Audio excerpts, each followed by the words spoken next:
Hello, what's up abantu b'Ikoranabuhanga Rigezweho, nongeye kubaha ikaze nanone mu kindi gice episode ikurikiyeho. Uyu munsi noneho tugarutse gukora iki? Tugiye kwiga uburyo cyangwa se ngiye kubereka uburyo ushobora gukora indirimbo ukoresheje Suno AI. None izo ndirimbo zikaba monetize, haba ari kuri YouTube, yaba ari kuri Spotify ndetse n'izindi platforms zose uz'abantu bakoresha mu kwamamaza cyangwa se mu gucuruza indirimbo. Wakumvise neza? Nugumana nanjye ukagera ku musozo w'iyi tutorial, uraza kuba wamenye buryo ki ushobora gukora indirimbo ukoresheje AI, waba usanzwe uri mu musicien cyangwa se nta n'ahantu uhuriye nabyo. None iyo ndirimbo twakoze duhite tunakwereka uburyo bwo kuyimonetize cyangwa se uburyo ukoresha. Ubwo ni tips and tricks abantu bagendera kugira ngo iza video cyangwa se za content bakoresheje, kuko ikintu ugomba kumenya, ntabwo indirimbo zose zakozwe na AI cyangwa se zakozwe na Suno iyo uzishyize kuri zino platform bazimonetiza. Tugiye kureba izo bamonetiza, izo batamonetiza, byose ni ku Ikoranabuhanga Rigezweho. Icyo ngusaba ni cya kindi, no gukanda subscribe, ugakanda kuri share kugira ngo n'abandi badahari bamenye yuko ku Ikoranabuhanga Rigezweho hari ikintu gishya cyagezeho, kuko gahunda ni ya yindi, buri munsi buri gihe ikintu gishya mu Ikoranabuhanga Rigezweho. Sibyo ko muri iyi minsi cyane tugiye kwibanda ku tuntu twitwa AI tools, whichever you want to know. So rero ntabwo ndibuze kubatindira, ahubwo reka duhite dutangira tutorial. First and foremost, reka mbanze ngusobanurire. Suno AI ni tool cyangwa se ni platform cyangwa se ni website umuntu ashobora gukoresha mu gihe yaba ashaka gukora indirimbo, soundtrack akoresheje AI. Iyi tool cyangwa se iyi Suno ishobora kugukorera vocals, ishobora gukora instrumental gusa, ndetse ishobora no kugukorera lyrics nta kintu na kimwe ukoze. Kugira ngo ukoreshe Suno AI uraza gufungura browser yawe usanzwe ukoresha iyo ari yo yose. Jyewe nkoresha iyitwa Brave. Nindangiza gufungura browser yanjye ndajya kuri website yayo yitwa suno.com. Ugifungura suno.com ni gutya iza gufunguka. Icyo usabwa kuba ufite ni email kugira ngo ubashe gucreatingaho account. Niba utazi gucreatinga email, urebe mu biganiro biri kuri iyi platform, hariho step by step uburyo umuntu ashobora kuba creatinga email mu buryo bwiza, bwuzuye kandi bugezweho. Hano nitumara gufungura Suno AI turaza guhita tujya hano kuri sign in cyangwa sign up kugira ngo dukoreho account. Ariko urabona yuko iyi Suno ifite ibice bitatu, ni gutya ifunguka home yayo. Igice cya mbere ubona hano ibumoso kiriho amamenu. Aya mamenu hariho home, create, hano niho ukanda kugira ngo creating iyo ndirimbo ugiye gukora hano muri studio. Niho ushobora kuba wagira ibyo ukorera. Muri search, muri library niho hajya indirimbo zo wakoze. So first and foremost, reka dutangire dukora login cyangwa se sign in. Tugikanda kuri sign in urahitamo uburyo bukorohereye cyangwa se ufite, wakoresha Apple ID, wakoresha Discord, Facebook, Google, Microsoft ndetse na nimero ya telefone. Ariko twebwe reka duhitemo uburyo bworoshye, dukoreshe Google cyangwa se Gmail account yacu. Turakanda hano kuri Gmail, hahita haza accounts zacu zirimo, then mitemo let me login use this one. Nimara gukora login, hano ndinjira muri dashboard yanjye cyangwa se ndinjira muri account yanjye ya Suno. Account yo yafungutse gutya, urabona ibice byari bibiri bibaye bitatu, none hari ikindi gice cyiyongereho hano ku ruhande. Hano ku ruhande igice kijyaho ni ikigaragariraho indirimbo cyangwa se ibihangano wamaze gukora. So nakubwiraga yuko hano kuri library ariho hajya ibihangano byose wakoze cyangwa se creations zawe zose. Uscrollinze muri iyi account, izi ni indirimbo nakoreye muri Suno AI. Right, izi ni indirimbo nakoreye muri Suno.ai. Kugira ngo nawe ubashe gukora indirimbo rero muri ukoresheje Suno AI, uraza dusubira hano kuri home cyangwa se ugahita ukanda kuri create ako kanya. Ugikanda kuri create, hano urabona hejuru bakubwira ngo create your own song.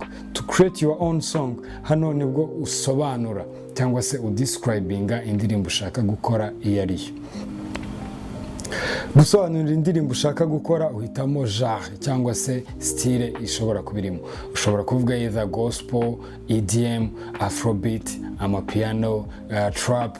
Ushobora gukora ene genre ushaka. Ushobora no kuvumburiraho na genre ushaka, wenda ukavuga Afro Electro Hip Hop.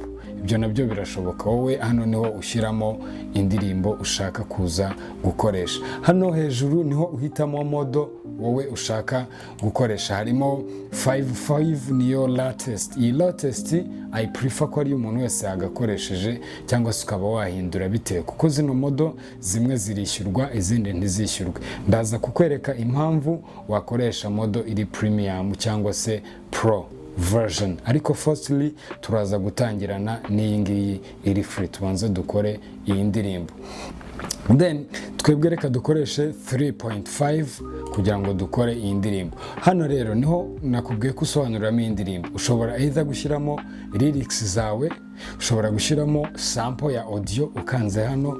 Kuvuga ngo iyo ukanze hano ushobora either kurikodinga voice yawe, iyo voice noneho akaba ariyo ukoresha nka reference kugira ngo none nayo aba ariho igenderaho, cyangwa se ukaprodingaho sample. Urugero, niba ufite wenda melody cyangwa se ufite sample y'iyo ndirimbo ugiye gukora, hano niho ukanda ukayaprodingaho. Wamara kuyaprodingaho bakaza kuyikoresha nka reference, then ukabasha gukora indirimbo yawe. Ikindi gice hano ni igihe wenda waba ushaka instrumento gusa, gukora instrument y'indirimbo. Urugero nk'abantu bakora background music, ukeneye background music yo gukoresha mu biganiro nk'ibi ngibi. Ngira ngo urimo kumva akaziki kari muri background ya kino kiganiro. Iyi ndirimbo nayo nayikoresheje Suno AI. So rero nawe ushobora wenda kuba udashaka indirimbo yuzuye cyangwa irangiye, ukeneye instrumento gusa, icyo gihe ukanda hano kuri instrumento. Then iyi ni workspace yawe namaze kubigusobanurira. Ubwo tugiye gutangira noneho dukore indirimbo birangiye. Lyrics turazikura he? Lyrics ahantu zishobora kuva, ushobora gukanda hano ukabwira iyi Suno ikagutungura just wewe wayihaye. Urugero wenda nkavuga ngo an Afrobeat song about modern technology. Iyo nshyizemo hano iraza kugenda yo ihimbe lyrics, then okay, reka nkande kuri create. Nitumara gukanda kuri create, urana ko hano hejuru niho iza kuzizana. Iragenda ihitemo lyrics ishaka, igende kuri topic nayihaye ndetse na genre cyangwa se style nayihaye, hanyuma ize gukora indirimbo irangiye igende hano. Ubu ni uburyo bwa mbere kuko nta lyrics twayihaye. Tugiye kureba lyrics iri buze kuba yakoze, then turebe niba zimacinga koko n'ukuntu twebwe twabishakaga. Indirimbo bayise Digital Vibes. Digital Vibes iri rhythmic. Hano bakwereka style, timestamp igihe yakorewe, ukabona na lyrics zayo. Verse ya mbere ukabona chorus yayo, verse ya kabiri pre-chorus, chorus, bridge. Can you imagine? Irakora ikaguha na bridge y'indirimbo, ikaguha chorus, yarangiza ikaguhereza na verses utiriwe uyihereza lyrics zawe. Ubu ni uburyo bumwe. None ngiye kukwereka ubundi buryo ari nabwo ndi commendinga ushobora kuba wakoresha bwo kubona lyrics. Kuko tuvuga urugero, aya magambo Suno iragira yatekereje iyashyize hariya, ariko kugira ngo ube more creative, kuko biri no muri characters bagenderaho cyangwa se muri conditions barebera kugira ngo ya ndirimbo yawe ize kuba monetize. Mu gihe urimo gukora iyi ndirimbo just mu buryo buri simple, target atari kumonetiza, ushobora kuyirekerera ahangaha Suno ikagukorera lyrics. Ariko niba target yawe ari kugira ngo zino ndirimbo wakoze zibe monetized, bigenze gutya. Uraza ukore lyrics zawe nk'uko ubishaka. Ushobora kwifashisha yindi AI nka ChatGPT. Tuvuga ukaza ukajya kuri ChatGPT, wamara kujya kuri ChatGPT ukayibwira igaba yagukorera lyrics mu buryo runaka. Urugero, nshobora kuza nkayibwira ngo wenda reka dufate reference maybe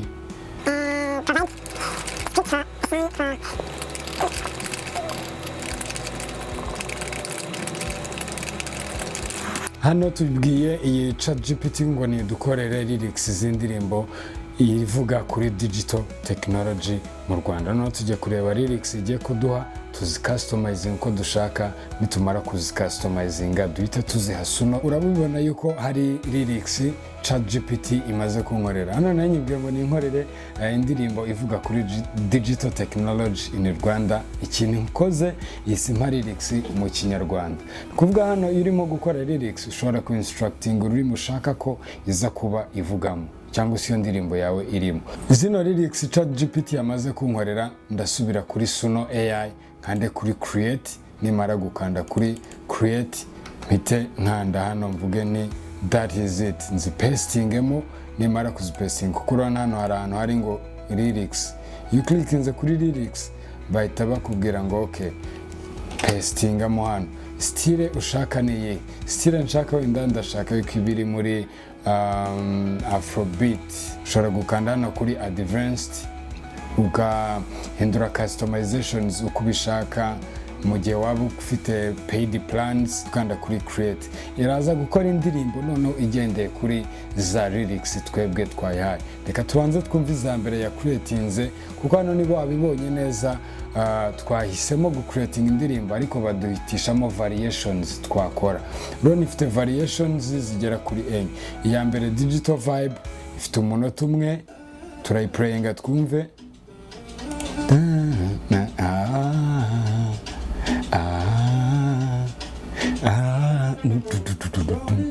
Scrolling through the news.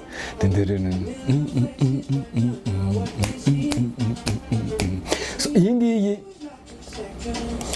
ngiyi ni indirimbo yakozwe na AI na lyrics izitekererejeyo ubwayo, tutiriwe tuyibwira ngo koresha izi lyrics. Niba urimo kubona zino lyrics neza zijyanye na topic twayaye, twabwiye ngo turashaka digital technology. Technology ihita idukorera iyi ndirimbo. Iyi ni variation ya mbere urimo kuyumva. Hejuru hano baduhaye n'indi variation. Iyo mvuze variation ari kuvuga ngo aba kuvuga ngo baguhaye izo guhitamo cyangwa se baguhaye versions zitandukanye kuri ya topic watanze, then ugahitamo iyo kuba wowe wakomeza gukoreraho. Turasubira hano kuri library kugira ngo turebe izindi aho ziri. Then mu ndirimbo twakoze harimo digital vibes ya kabiri, nayo playinze urumva style yayo ukuntu igenda.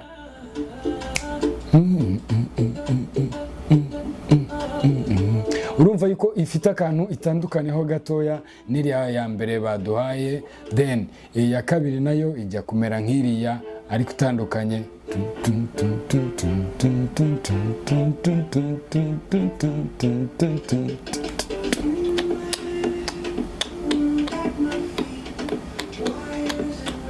Ikindi kintu nshaka kugira ngo urebe nuko iyi ndirimbo baguhaye usibye title, usibye lyrics, ibifite na image.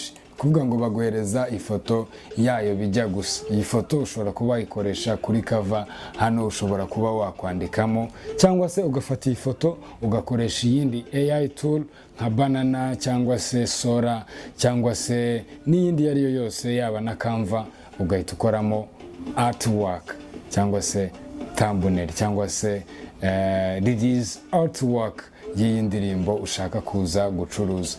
Then gira ngo iki ni ya ndirimbo ya mbere twarebye, tugiye kureba indi bamaze gukora tubahaye lyrics ziri mu Kinyarwanda. Katwumve, tega amatwi wumve Ikinyarwanda.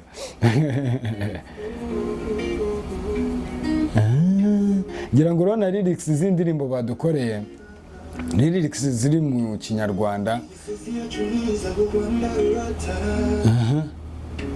Ikoranabuhanga abana biga kuri mudasobwa, abahinzi bakamenya basarura neza.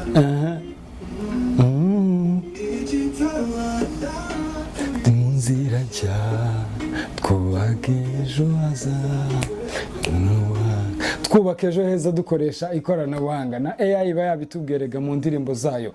We muntu uri hano icyo ngusaba ni kimwe, no gukanda subscribe. N'abandi bantu ukababwira yuko hano hantu haba utuntu twinshi kandi twiza muri rino koranabuhanga ryacu rigezweho rya buri munsi.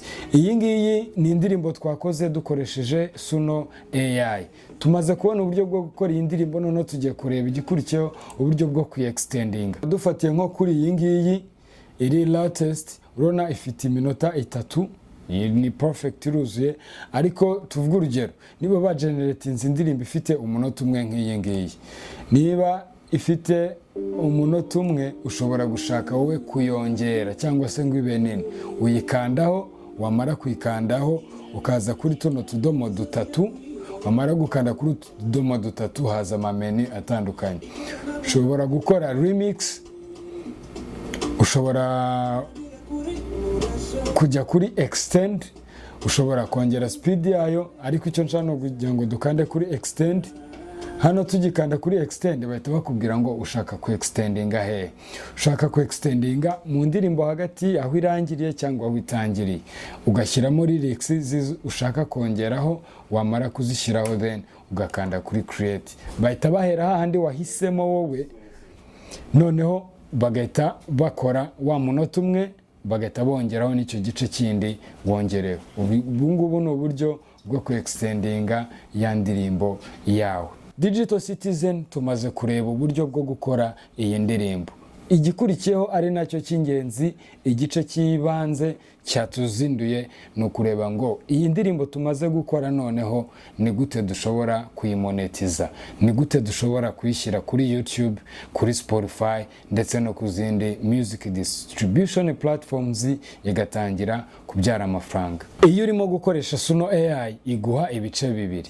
Igice cya mbere iguha ni igice cyo gukora for free utishyuye, ari nacyo twari turimo gukoresha nonaha. Bira byose mwabonye twakoze byari for free tutishyuye. Igice cya kabiri ni handi wishyura, baguhitishamo kwishyura mu buryo bubiri, either icyitwa Pro Plan cyangwa se icyitwa Premier. Then ahangaha niba ushaka gukora indirimbo zikaba monetize, ugomba kubanza kwa upgrading. Kwa upgrading icyo bikumarira nuko indirimbo wakoze cyangwa se ibihangano wakoze ukoresheje premium plan biba ari ibyawe 100% na license yabyo iri digital, ku buryo aho wazishyira hose wemererwa icyitwa commercial licensing. N'izi ngizi wakoze kuri free plan uba wemerewe kuba wazikoresha kuko aba ari izawe, ariko ntabwo uba wemerewe kuzikoresha mu cyitwa commercial, for commercial purposes, nko kuba wenda nyine wazimonetize. Rero niba gahunda yawe ari kubigira umwuga, please, ariko ntuhite ugenda kuko wumvishe ngo barishyura, kuko it worth it. Urugero nuza ukajya hano kuri pricing ya Suno, ukareba Suno amafaranga ukareba Suno amafaranga icharginga cyangwa se amafaranga baguca iyo ushaka kwa upgrading ngo ube wakoresha premium plan ubashe kuba wamonetiza ni makeya, kuko baguca. Let us go here kuri pricing. So iyo ushaka kugira ngo upgrading ukoreshe pro version, ushobora kuza ugahitamo version ushaka yari yose. Ikindi kiza cyo gukoresha iyi paid nuko baguha access kuri latest model, kuvuga ngo bakwemerera gukoresha ikoranabuhanga ryabo riheruka cyangwa se extended version, kuko aratwa turimo gukoresha 3.5, ariko iyo wishyuye premium currently ubwo turimo kuvuga baguha 5. Bivuze ngo mu minsi iza uzaba nyine wemerewe gukoresha iyindi latest iyo ari yo yose yabihari. Ibyo nakubwiye ngo aya mafaranga it worth kuba wakwishyura, nuko ku mwaka wishyura amezi 12, ukwezi kumwe bakubarira ku madolari 6.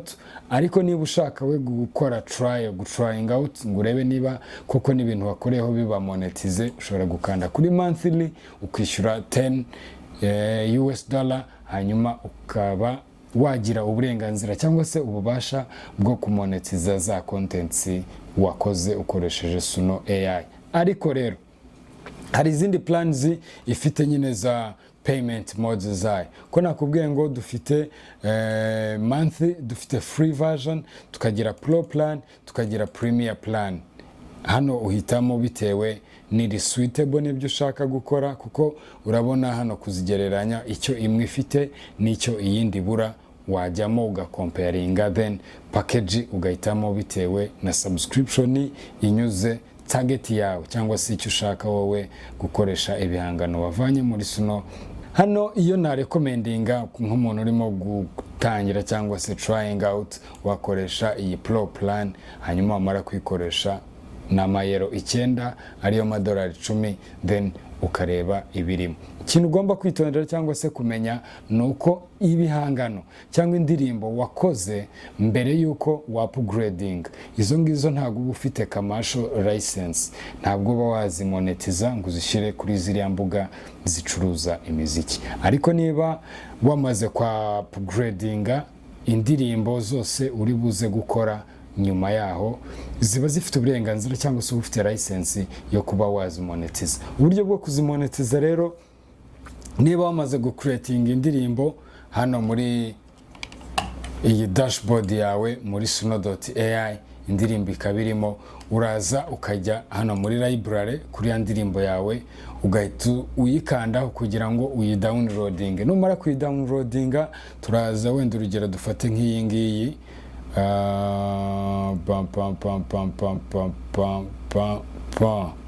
okay, dufate iyi ngiyi, ushobora gukanda hano ugakanda kuri download. Ushobora kudownloadinga iyi audio nka mp3 cyangwa se ukadownloadinga nka wave cyangwa se ukadownloadinga video yayo. Aha mbere reka tudownloadinge mp3 yayo, then nkuko nabikubwiye ngo niba urimo gukoresha trial version cyangwa se free version, barayiguha indirimbo ikabi yawe ariko utayikoresha muri for commercial purposes. Ariko rero niba ushaka kumonetiza, ugomba gukoresha premium versions. Then numara kudownloadinga ya ndirimbo yawe, ubu uyifite kuri computer yawe, ushobora kuba wayishyira ahantu ushaka aho ariho hose, hanyuma ukazajya uyikoresha as you want or as you wish. Ikiba gisigaye wamaze kudownloadinga indirimbo hano, icyo ubushigaje aba ari ukuyifata ukayaploadinga kuri zino platform. Izi platform ba distributing music harimo izitwa za Spotify, YouTube ndetse n'ahandi za Tidal. Tugenda tugana ku musozo rero, ndashaka kugira ngo nkuhe recommendations ugomba kugenderaho mu gihe ugiye kwa uploadinga cyangwa se ugiye gusharinga music yawe. Ntugende ushyira kuri buri platform yose kuko nyine biragora ndetse no gutracing. Hari na platform zimwe na zimwe udashobora kuyaploadingira wowe uko ubishaka. So icyo gukora, koresha distribution platforms. Waba uri umuhanzi nyine wabigize umwuga cyangwa se ukaba uri umu digital citizen ariko wanyuzwe na bino tumaze kwiga, ukaba uvuga utoke ngiye gukora side hustle cyangwa side gig, nzajya ndirizinga zino ndirimbo hanyuma ndebe yuko zaba monetize nkagira udufaranga tundi tuva hirya. Ukoreshe aba distributor barimo nka DistroKid, barimo TuneCore, barimo CD Baby ndetse n'izindi zitandukanye. Ariko iyo na recommendinga cyane ubu ngubu ni TuneCore ndetse na DistroKid. Zino platform ndimo kuvuga ntabwo ndi affiliated nazo anyhow, cyangwa se ngo iyi video iri sponsored na zino platforms guhera kuri Suno ndetse n'izindi. Oya, ahubwo nuko nazikoresheje ni platforms za fresh, nawe ushobora kujyaho uga trying out kandi ukatubwira niba hari umusaruro byakugiriye. Kuko iyi ni ikoranabuhanga rigezweho, icyo tugamije cyambere kurusha ibindi no kurema cyangwa se no kubaka societe y'abajene, societe y'abanyarwanda bahugukiwe, basobanukiwe iri koranabuhanga rya none rigezweho. Niyo mpamvu nyine turyita yuko rigezweho. Barisobanukirwa ariko ntibiherera aho ngaho, ahubwo bakabasha no kumenya ngo ni gute baribyaza umusaruro, ni gute biri buze kurangira rizanya akantu kuri konti zabo. Nukoresha rero iyi Suno, buno buryo twize uyu munsi, biraza kuba byagufasha. Ndabizi hari abajene benshi bakurikira kino kiganiro already banabikora. I know. Shout out to you guys aho muri namwe abavuga ngo ni gute nabigenza kugira ngo suno AI cyangwa se nkoreshe AI imbyarira umusaruro ni gute. Iyi ni tour ya mbere naberetse, ejo nabwo nzabereka iyindi, ejo bundi ni iyindi. Niba hari icyo ushaka gukora ukaba utagishoboye cyangwa se hari challenge ubidusangize kugira ngo tukwereke how it is done or how it can be done ukoresheje ikoranabuhanga rigezweho. Je nitwa Joshua, namwe muri aba digital citizen, hano niho tubana bya buri munsi. Reka dusubire ubutaha babwire ngo hasta la vista Victoria, siempre log out.